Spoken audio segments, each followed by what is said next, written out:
इस वीडियो में हम पढ़ेंगे, ये इस चैप्टर का लास्ट टॉपिक है, इसमें हम पढ़ेंगे फोर्स्ड ऑसिलेटर और रेजोनेंस भी पढ़ेंगे। तो क्या होता है फोर्स्ड ऑसिलेटर, आइए देखते हैं।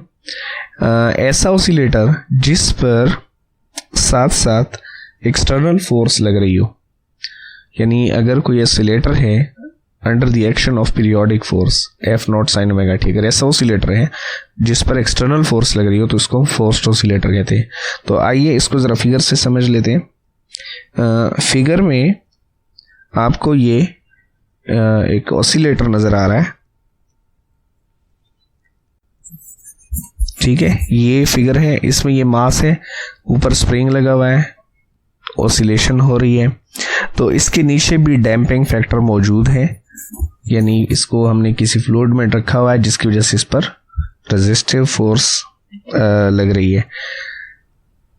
ये यहाँ रेजिस्टिव फोर्स लग रही है, स्प्रिंग के अंदर रिस्टोरिंग फोर्स है। ये बिल्कुल वैसे ही है जैसे डैम्प्ड ऑसिलेटर है, लेकिन इसमें तीसरी फोर्स भी लग रही है जो एक्सटर्नल है, जो हम बाहर से लगा रहे हैं, जो डैम्प्ड ऑसिलेटर में नहीं थी।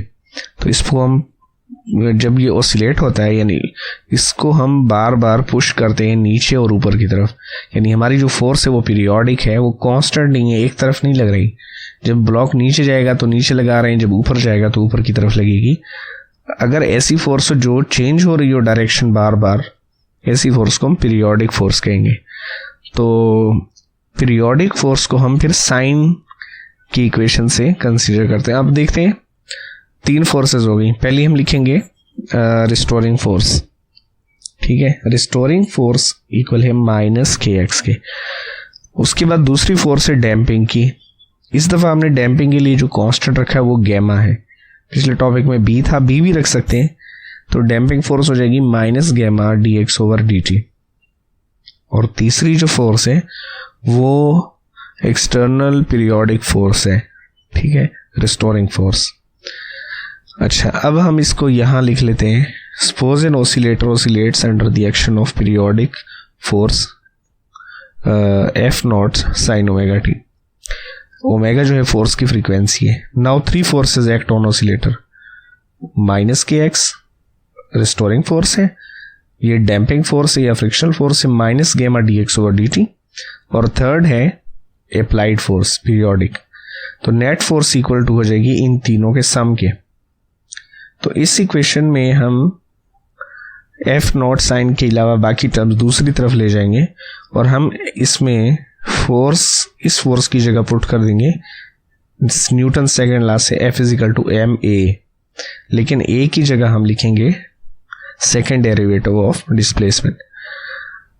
तो ये जो दो टर्म्स हैं ये इस तरफ आकर पॉजिटिव हो जाएंगी, ठीक है। यहाँ ये दो टर्म्स जो हैं इनको हमने इस तरफ ले आना है, तो इक्वल का साइन इधर रह जाएगा। तो अब इस तरफ तीन टर्म्स हो जाएंगी ये, और F naught sine omega T उसी तरफ रह जाएगा। एक तो इस तरफ लेकर आना, दूसरा यहाँ जो एम है वो डिवाइड कर देना है, तो इसके नीचे भी एम आ जाएगा और इसके नीचे भी यहाँ हमारे पास एम आ जाएगा और यहाँ भी एम आ जाएगा। हमने सिंप्लिसिटी के लिए ये जो गैमा है, गैमा और एम, इसको 2 भी पुट कर दिया और के और एम को ओमेगा नॉट स्क्वायर पुट कर दिया। तो ये इक्वेशन हो जाएगी। ये भी सेकंड ऑर्डर डिफरेंशियल इक्वेशन है और इसका जो सोल्यूशन है वो हम डायरेक्ट लिखेंगे। तो इसका सोल्यूशन है एक्स इक्वल टू, ये सोल्यूशन है सारा, एक्स इक्वल टू, हमने इसको सॉल्व नहीं करना है, डायरेक्ट सोल्यूशन लिखना है, F naught over m over omega naught square minus omega square whole square plus 4 beta square omega square under root cos omega t plus 5। और इसमें अब एम्पलीट्यूड कौन सा होगा, हम एम्पलीट्यूड को एक्स एम लिखते हैं। तो इसमें जो एम्पलीट्यूड है वो ये जो सारी रकम है ये एम्पलीट्यूड है, यहाँ से लेकर यहाँ तक जो भी कॉज से पहले या साइन से पहले अमाउंट होती है वो एम्पलीट्यूड कहलाती है।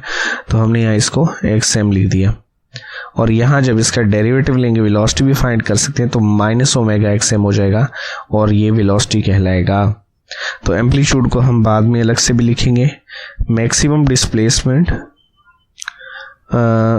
From mean position is called amplitude, it is denoted by xm। तो यहाँ इस फोर्स्ड ऑसिलेटर की जो एम्पलीट्यूड है वो इस इक्वेशन के बराबर है।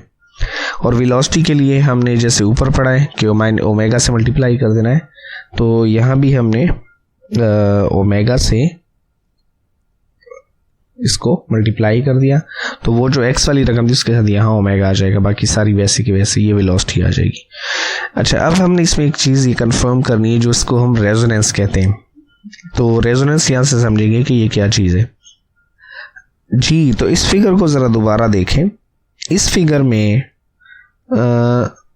दो काम हो रहे हैं। एक तो ऑसिलेशन हो रही है, तो इसकी जो फ्रीक्वेंसी है उसको हम नाम दे देते हैं ओमेगा नॉट, ठीक है, एंगुलर फ्रीक्वेंसी जिससे ये ऑसिलेशन हो रही है। लेकिन फोर्स की भी कोई फ्रीक्वेंसी है पर सेकंड, नंबर ऑफ साइकिल्स पर सेकंड, क्योंकि पीरियोडिक फोर्स है तो उसको हम ओमेगा का नाम दे देते हैं, एंगुलर फ्रीक्वेंसी। तो देखना ये है कि अगर फोर्स की फ्रीक्वेंसी और ब्लॉक की अपनी फ्रीक्वेंसी, जिसको उसकी नेचुरल फ्रीक्वेंसी भी कहते हैं, वो आपस में डिफरेंट हो तो फिर क्या होगा, और अगर ये मैच कर जाए तो फिर क्या होगा। तो इसको समझने के लिए हमने पहले ये चेक करना है। फर्ज करें एक्सटर्नल फोर्स की फ्रीक्वेंसी बहुत कम है ब्लॉक की अपनी यानी नेचुरल फ्रीक्वेंसी से, तो हम जो ऊपर एम्पलीट्यूड वाली इक्वेशन है उसमें हम दो चीज़ें पुट करेंगे। फ़र्ज़ करें फ्रीक्वेंसी बहुत कम है तो हम ओमेगा को 0 पुट कर देंगे, और फ़र्ज़ करें डैम्पिंग भी बहुत कम है तो बीटा भी 0 हो जाएगा। तो ये जो अमाउंट है xm इक्वल्स टू, ये एम्पलीट्यूड की इक्वेशन है, इसमें हम ओमेगा को 0 पुट कर देंगे और बीटा को भी 0 पुट कर देंगे, तो हमारे पास सिर्फ रह जाएगा ओमेगा नॉट। तो इसका जवाब आ जाएगा xm equals to f naught over m over omega naught square.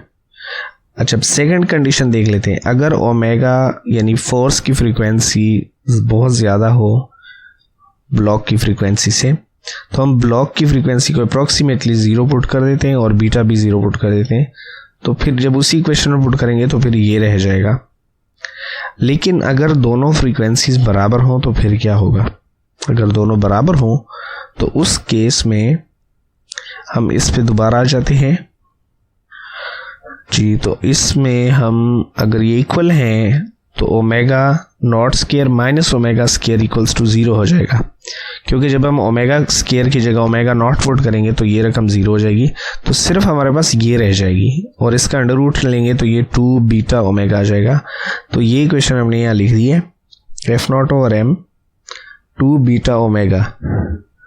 अब बीटा भी बहुत कम है लेकिन हमने इसको यहाँ नहीं पुट किया क्योंकि इससे ये अनडिफाइन हो जाएगा, लेकिन इतना कंफर्म है कि इसकी वैल्यू कम होने की वजह से xm का आंसर मैक्सिमम आएगा यहाँ पे, क्योंकि बीटा बहुत ही कम है इसलिए इस इक्वेशन में xm का आंसर मैक्सिमम। तो रिजल्ट ये निकला कि अगर बाहर वाली फोर्स की फ्रीक्वेंसी ब्लॉक की फ्रीक्वेंसी के बराबर होगी तो ऐसे में ब्लॉक की जो एम्पलीट्यूड है वो ज़्यादा हो जाएगा, मैक्सिमम हो जाएगा।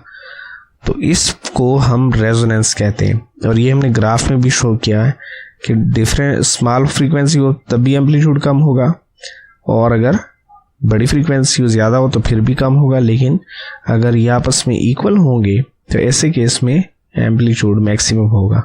तो ये ग्राफ जो है वो रेजोनेंस को शो कर रहा है। तो ये टॉपिक भी यहाँ कंप्लीट हो जाता है।